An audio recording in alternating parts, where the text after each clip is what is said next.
Now we need to move on to our next panel, but I will ask our speakers to try to answer as many questions as possible from the chat, because we do have several now that have come in. And I also encourage, please, everybody with raised hands to type your question in the chat to make sure it is answered.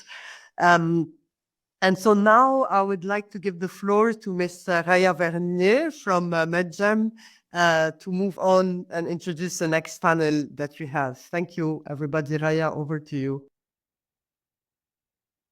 Thank you, Jamala. So good morning, good afternoon, and good evening, everyone, and welcome to the continuation of the celebration of the International Day of Clean Energy.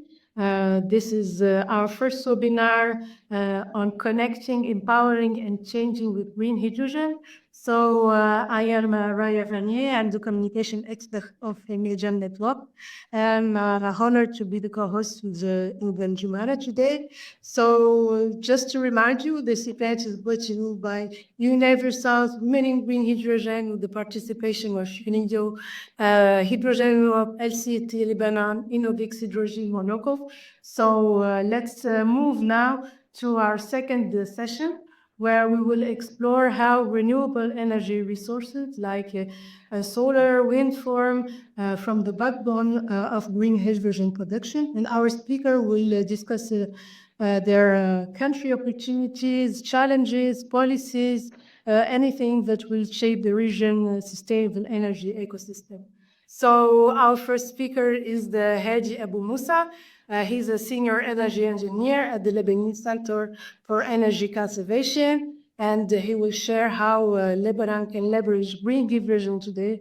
So Hadi, please take the stage. Thank you, Raya.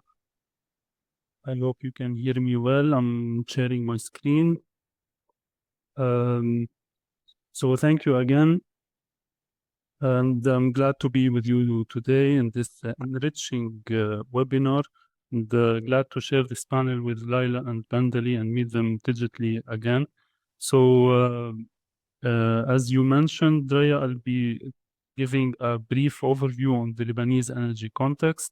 Then our status currently related to renewable energy and how we identified our potential in green hydrogen and its derivatives, and what are the skills and capabilities that are needed now, especially that our main audience is young talents, so it's important to highlight this point.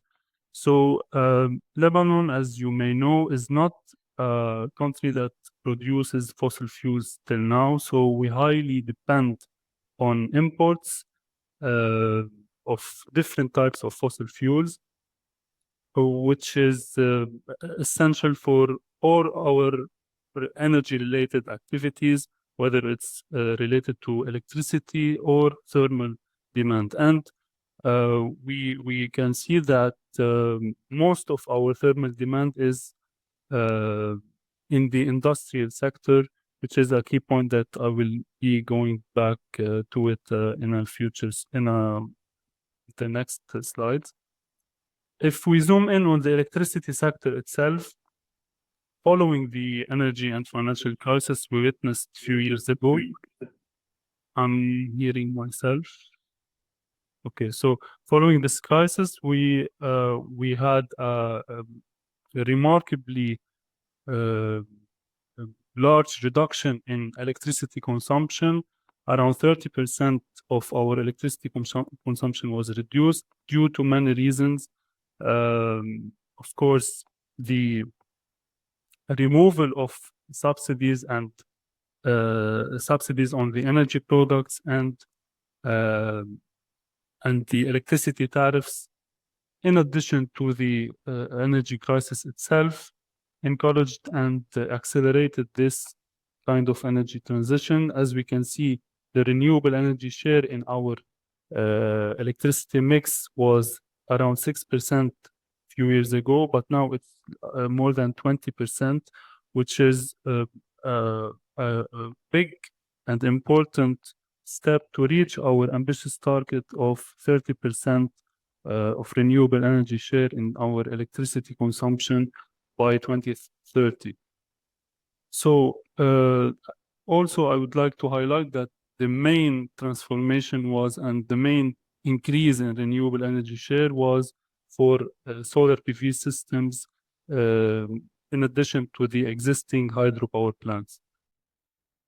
So as a renewable energy status, we develop regularly in Lebanon the National Renewable Energy Action Plan, which sets the target for the country in terms of renewable energy goals and technologies that we need to deploy in the country. Our target was developed, the 30% target was developed in 2020 in collaboration with IRENA within the remap of the renewable energy outlook. So this ambitious target is now a realistic target since we already reached more than 20% till now. And we are currently finalizing the updated version of the UNREAP to cover the following 5 years, so 2025, 2030, where our targets are, due to the recent developments, our targets will be much more ambitious, hopefully. So in these plans, we do a breakdown for these targets to identify the type of technologies we need. And most importantly, we rely on solar PV technology, both the decentralized and centralized types of these systems, in addition, of course, to the wind and hydro power plants. So as you can see in the picture, why we have major developments and why we have a major focus on solar PV, because our potential in solar energy is huge. For example, we have an annual energy yield that ranges between 1,500 and 1,900 kilowatt hour per kilowatt peak all over the country. So speaking of these major developments and this huge shift in our energy mix or electricity mix, we can clearly see in this graph that in the recent couple of years, we witnessed an addition of more than 870 megawatt peak of decentralized PV systems, whereas by end of 2020, we had less than 100 megawatt peak. So the recent additions also good to highlight that they are mostly formed of systems with battery storage. And this is on the decentralized level. As for the centralized or solar farms projects under power purchase agreements, we have an accelerating progress, and we are hopefully going to have the first solar farm built in 2025 in Lebanon. So just to mention the number, we now reached almost 1.1 gigawatt peak of solar PV systems in the country. So this, let's say, huge potential in renewable energy and mainly solar led us to identify or explore our potential in green hydrogen. And with the support and direct assistance of the MADJAM project, we were able to explore two main steps or two main areas that are essential for this kind of developments. First of all, the strengths and weaknesses in local manufacturing capabilities. Since we're speaking about clean tech, it was very important to know which components we can locally manufacture, how we can complement, how we can compete, how we can contribute on a regional level in achieving this new level of local manufacturing of new technologies related to components of electrolyzers, for example. In addition, we were able to explore the green hydrogen potential in the country, its derivatives in terms of production through our first national green hydrogen roadmap, which is going to be an integral part of the updated NREAP I spoke earlier about. So this preliminary roadmap, also I wanted to note that the NREAP that will be updated and hopefully soon finalized, it will be the next step is to make it endorsed by the Ministry of Energy and Water and the government of Lebanon in order to transform these plans into concrete actions. So the green hydrogen roadmap identified the needed additions in renewable energy resources that and the access to water resources to transform this green hydrogen potential into projects, and also not only the production potential, not only the resources needed, but also the consumption areas locally and hopefully at a later stage for export. So the main three areas of consumption are related to power generation. Since we mentioned we have this gap in electricity production and we have this transition already ongoing, it is one of the main areas to have electricity production from retrofitted combined cycle gas turbines and also from the fuel cells technology, and also use it as a heat source for the industrial sector to replace the fossil fuels needed to generate heat in the industrial processes. And last but not least, the green ammonia, which is a derivative of green hydrogen.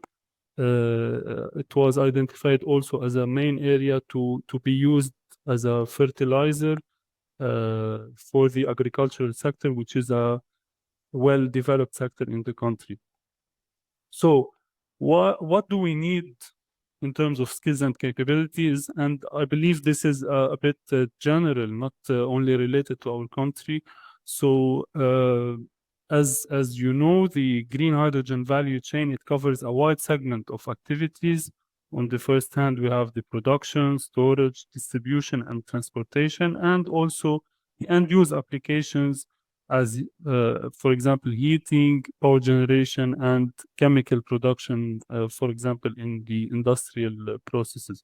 So this wide segment of activities requires a wide segment or a wide spectrum of skills also. And they are not related to one specific field. So we can have engineering, management, specialists, and technicians, skills needed in different segments of these activities. And for example, to give a concrete example related to the engineering field, in terms of producing hydrogen, for example, we might need, excuse me, in terms of, for example, environmental engineers, we might need such skills in the production level only. But for example, the mechanical engineers, the gas engineers, they are a need in all segments of the value chain. So we have different skills needed in different segments. Some of them are needed in many segments. And moving to the capabilities needed, there are many, of course. It differs depending on the segment, but generally speaking, we have to be aware of the hydrogen properties, its behavior, and the hazards that might be created during the activities of production or transportation or etc. And consequently, the safety requirements when working around hydrogen, and of course, knowing the hydrogen-related regulations, standard, and codes, which is a very important step, and it is a must at the beginning of the conceptualization of any kind of green hydrogen project in order to maximize our benefits at a later stage from the products that we might be able to produce. And of course, understanding the scientific aspect of the value chain, such as the electrochemical reactions and hydrogen production processes.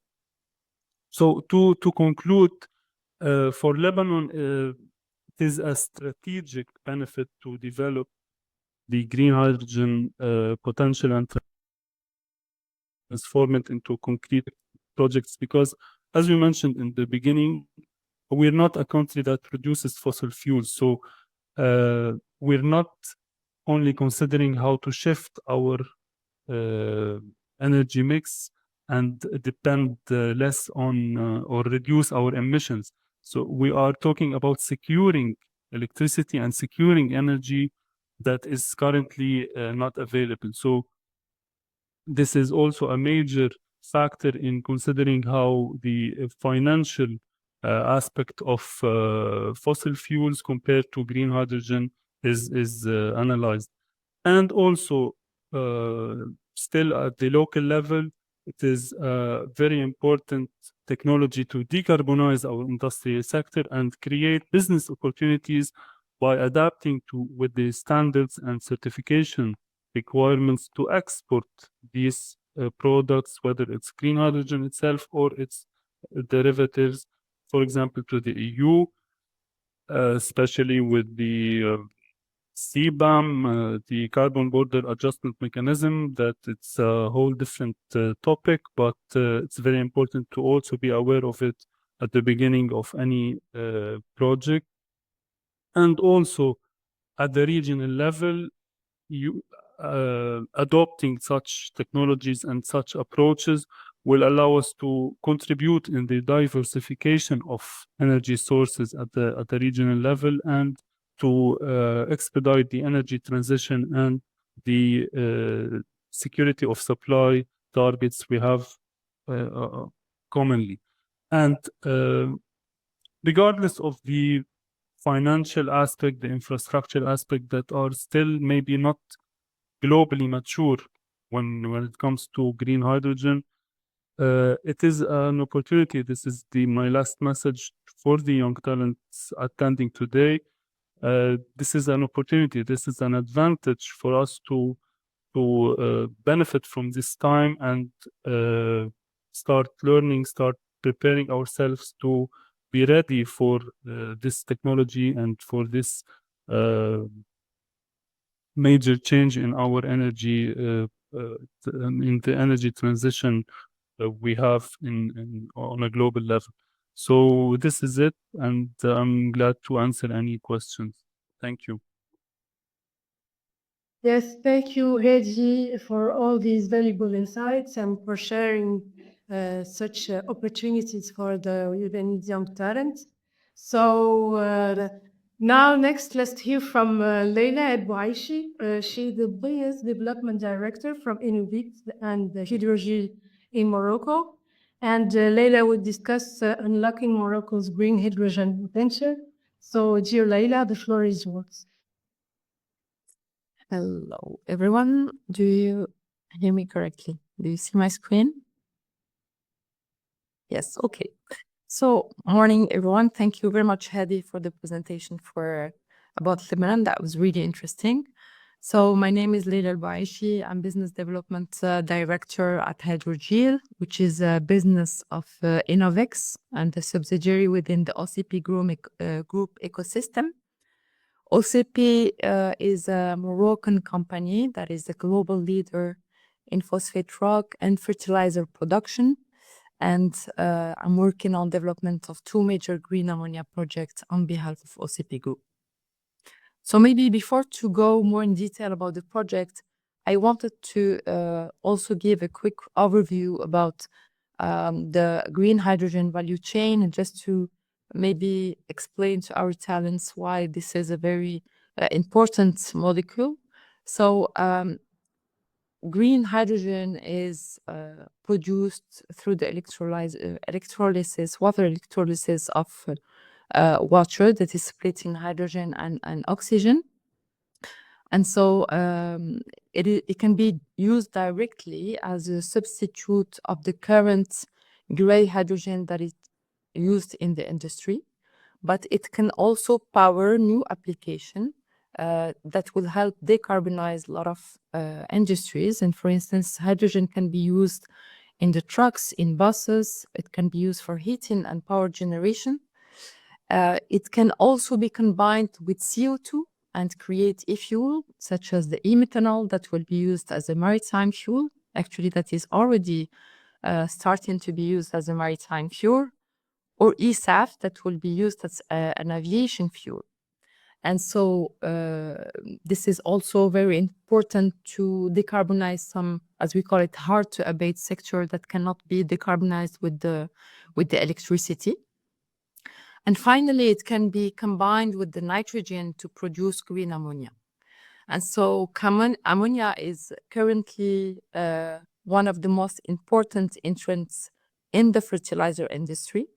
But we also foresee many other usage for the ammonia in the future. One of them as well is to use it as a fuel for the shipping. But a bit later, starting from 2030, we need the technology to be ready and the regulation to be ready. And it's also going to be one of the most important hydrogen carrier, since ammonia can be cracked and in order to retrieve the hydrogen back. So ammonia will be used to ship somehow the hydrogen. And maybe to give also an overview about the hydrogen market. So today, the hydrogen market is around 100 million ton, but it is going to grow fastly, and we expect it to reach 280 million ton by 2050, if the world follows the 1.5 Celsius climate target. And so according to our analysis, the market will grow by 3% per year until 2030. That will be mainly based on the replacement of the gray hydrogen current uses and some new small application. But it's really gonna take off with the adoption of new application when we will have also access to more competitive green hydrogen. And we see in the right side that the hydrogen is gonna the green hydrogen is gonna become competitive with the blue and the gray starting from 2040. And that will lead to tremendous new usage of the hydrogen. For the ammonia market, today it currently stands at 240 million ton, and it's also expected to grow by 60% in 2035. It's going to reach about 325 million ton.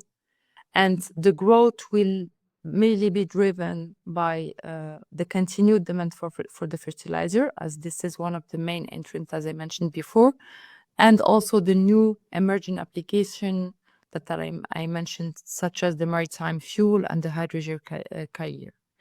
And we see also that blue and green ammonia will be dominant starting from 2040.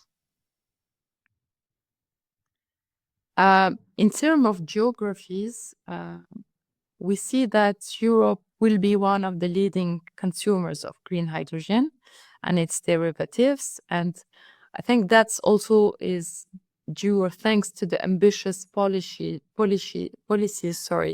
that have been put in place with the Renewable Energy Directive and the regulation around the RFNBO that we mentioned before, because that regulation are playing a key role in shaping the market, creating a strong demand, specifically in the industry of the transport and the common current industries that are using the hydrogen now.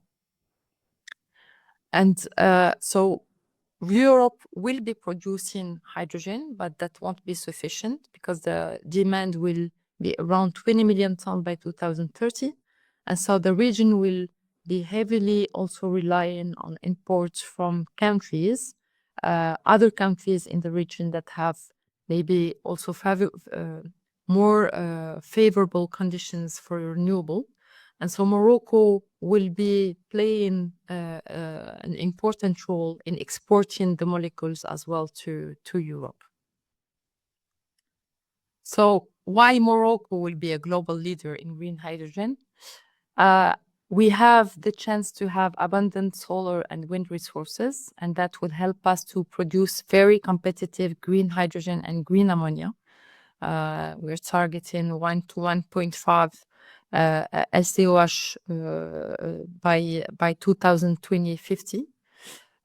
Dollar, sorry, per kilogram by 2050.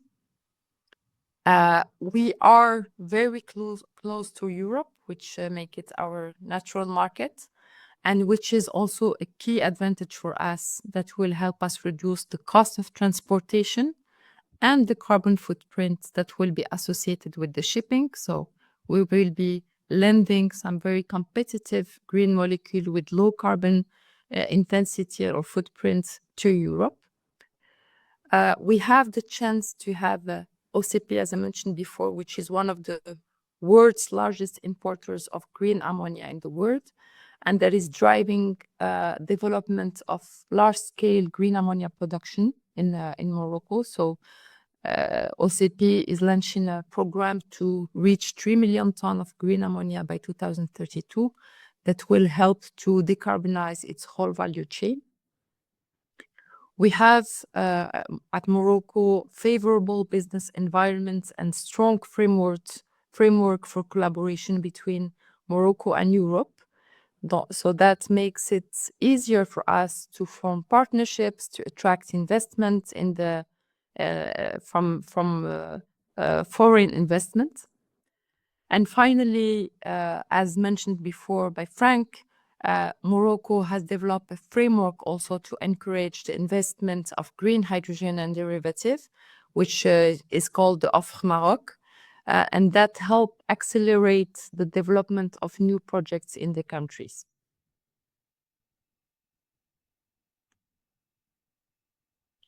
So here just a small view to show how we have the chance to have both solar and wind in Morocco with very important capacity factors. And what is very interesting is that we have combined capacity for solar and wind in the same localization, same region, especially in the south of Morocco, which is very important for the production of green hydrogen because it creates this complementarity and enable us to have very impressive load factors. So hydrogen, maybe I wanted to also give an overview about hydrogen. It's, as I mentioned before, a business of INNOV'X, which is a subsidiary of University Mohammed VI Polytechnic and part of OCP Group ecosystem. And so our objective at Hydrogel is to develop a pioneering green hydrogen and ammonia program that will be serving OCP decarbonation, but will also help us to serve our other market, as I mentioned, for instance, in Europe. And so one of our goals is to produce green molecules that are competitive, to make that are sustainable and affordable. We want to build a Moroccan industrial leader and establish Morocco as a global leader in green energy, which will help the development of the green hydrogen industry globally. We want to deploy large-scale P2X or power-to-X plants, which will help us to lower the costs and accelerate the adoption of these new technologies. And finally, we want to create an important ecosystem in Morocco so that Morocco becomes a hub for green energy, and that will help us not only supporting local suppliers, but also generating new jobs. And that will be possible mainly by also building some strong partnerships with our suppliers and partners along the value chain. And so Hydrogel is currently developing two main projects. So the first project is aiming at producing 100 KT of green ammonia by 2026 at Jorf Lasfar, which is in the vicinity of OCP fertilizer plant. And a second one with an objective to produce 1 million ton by 2027 in Tarfaya, which is in the south of Morocco. And so The first project, these are two different projects with two different objectives. The first project is really a key part of how we are de-risking our entire green ammonia program. We are considering it as a sandbox where we are testing both mature, proven technologies, but also emerging ones that are very promising for the future. And so we want to use that project to demonstrate these technologies at scale, to learn about their performance, their reliability, and their integration. And it will help us to also apply all the learnings from that project to the Tarfaya projects and the following ones. Tarfaya, which is in the south of Morocco, is a multi-gigawatt scale project. It's addressing the whole value chain from the desalination to the hydrogen and ammonia production, and also with all the required infrastructure around the project. For instance, we are building the port that needs to be built to export the molecules. And so the large size of this project is helping us to achieve important economy of scale. And so that will help us to drive down the production costs and at the end of the day, enable us to offer the ammonia at the lowest possible price. And so it is there to serve OCP needs, but also to export some volumes to Europe in order to help to achieve the decarbonization there. And so we are making it also fully RFNBO compliant so that we are able to export to Europe. And so, as I mentioned before, we need to develop ecosystems around these projects. And so what we are currently doing is looking at also developing local manufacturing for key equipment in the value chain, such as the electrolyzers, the wind turbine. We are looking in the future also at expanding downstream in the value chain in order to produce other molecules than ammonia. We could be thinking about synthetic fuel such as e-methanol or DRI. And the ambition is to help creating a hydrogen valley, as we call it, in the south of Morocco. And as Hadi mentioned, one of the key elements that contributes to the success is the skilled and well-trained talent in hydrogen fields. And so we are fortunate to build on Morocco's well-established renewable energy industry that has been growing now over a decade. And so we have significant talents that are in the country that will help us to start and to kick off those projects. But we are also heavily investing in the development of skills for the hydrogen industry. And for that, we are also heavily relying on the efforts that we can be deployed within our ecosystem. And so the University Mohammed VI Polytechnic will play a central role in training the talents that we need for these projects. I will be happy to answer also any question you have during the chat. Thank you very much for having me and have the great conversation. Thank you very much, Leila, for highlighting Morocco's regional leadership in this sector. And exactly, we had 2 questions from Moroccan participants you can address directly on the chat, and then also whether you or Frank can answer directly. One from someone we all know is Boucher Zoubash, is the member of the winning team of the first Green Hydrogen Morocco edition. And the second is from our colleague Sondel. So please check the Q&A session. And finally, we are pleased to welcome Bandaly Raya. He's a junior advisor at GIZ. and Medjam Network. He's my colleague. So Bandaly will share Jordan's perspective on renewable energy and green inversion. So Bandaly, over to you. Thank you. Yes, thank you, Raya. Thank you also to the co-panelists Hadi and Leila. It was very interesting to hear the insights and updates from Lebanon and Morocco. Good afternoon. As mentioned, my name is Bandaly. I'm glad to join the panel and provide a perspective as well from Jordan on green hydrogen and Power-to-X and its renewable energy drive. I will be sharing my screen. So to provide a context behind Jordan's renewable energy drive, basically Jordan, like Lebanon, is heavily reliant on importing energy for its energy needs, particularly fossil fuels, or it used to be at least a decade ago. In 2014, for example, Jordan used to import 97% of its energy and only used to produce 1% of its energy from renewable sources.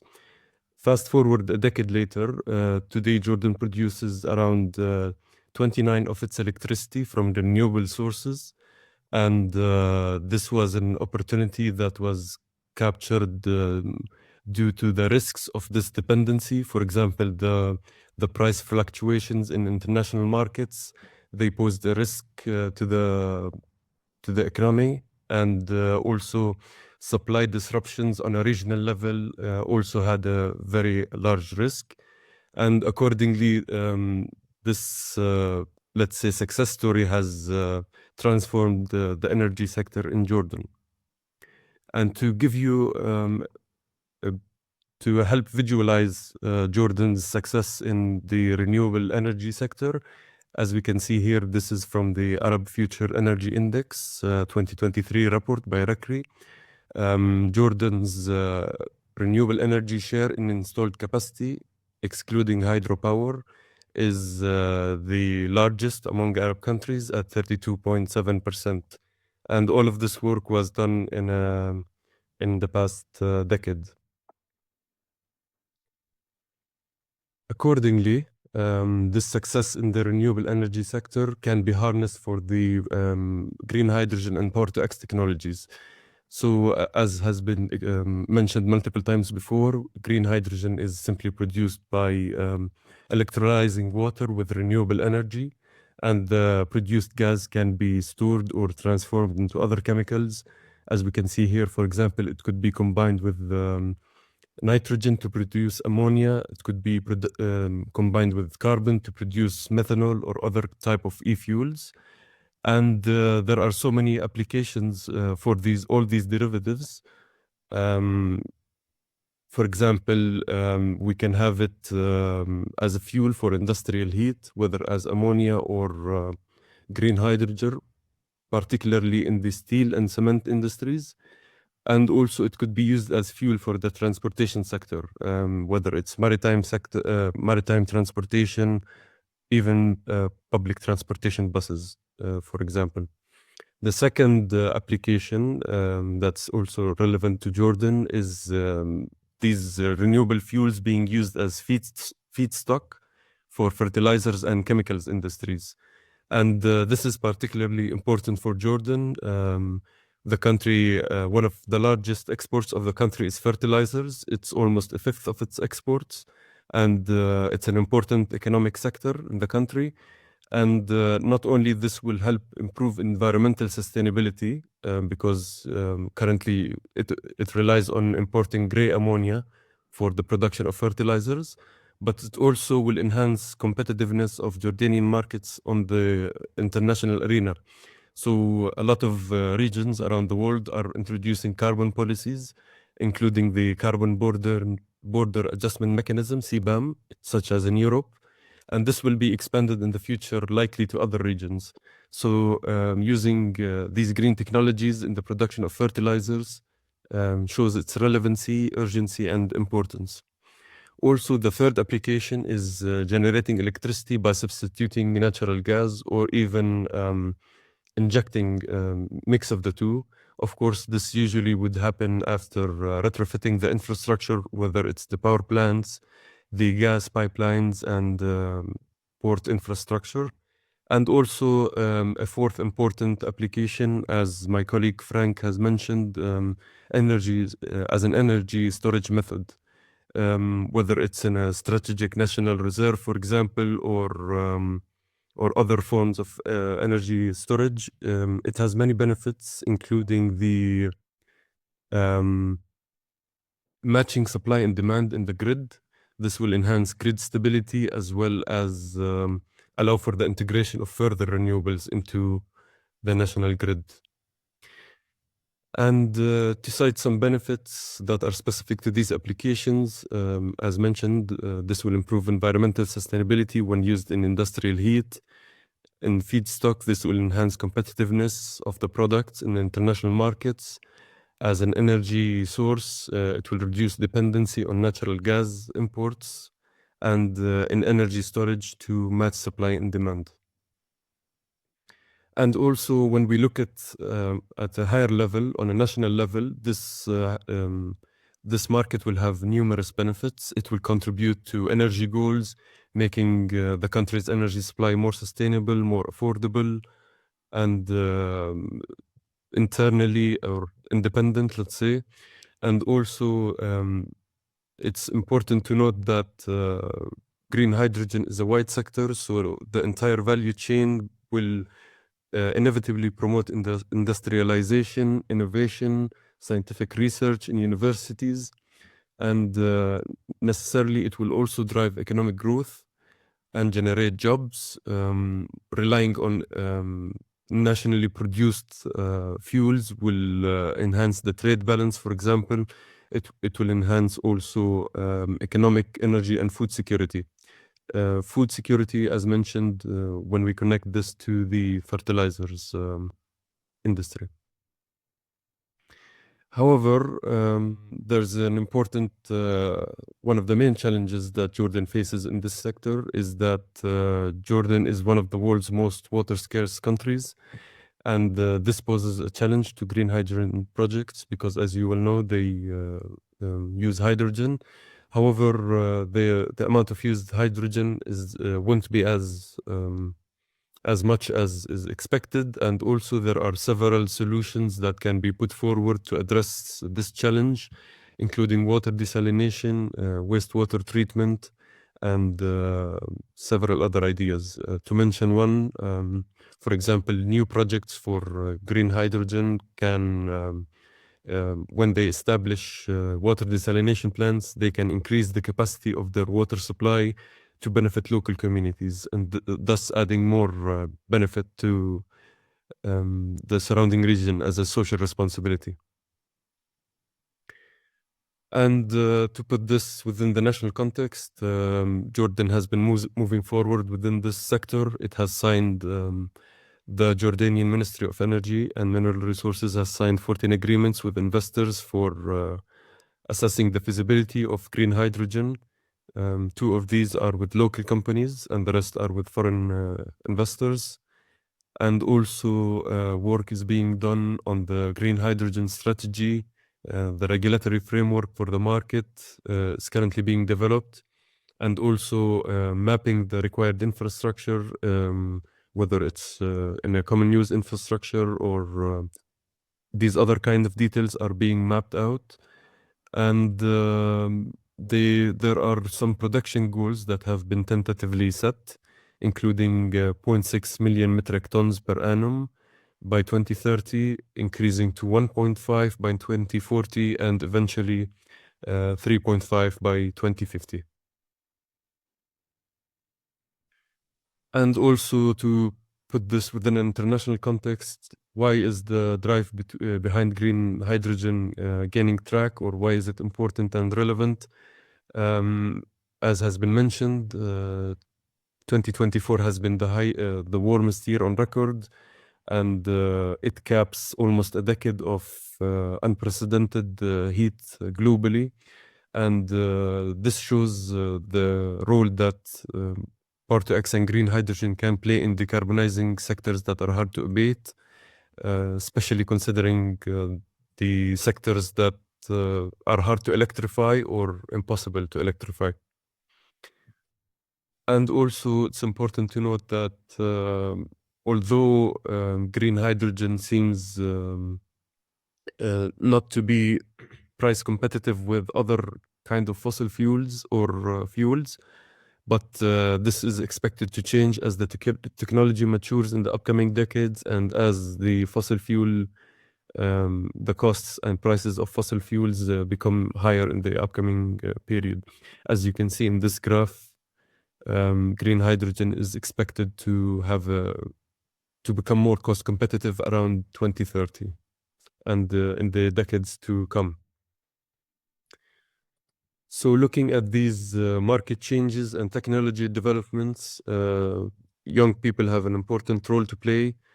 Of course, young people should stay up to date with these shifts in the energy market. They should invest their time and energy in developing their skills and staying up to date with all these updates.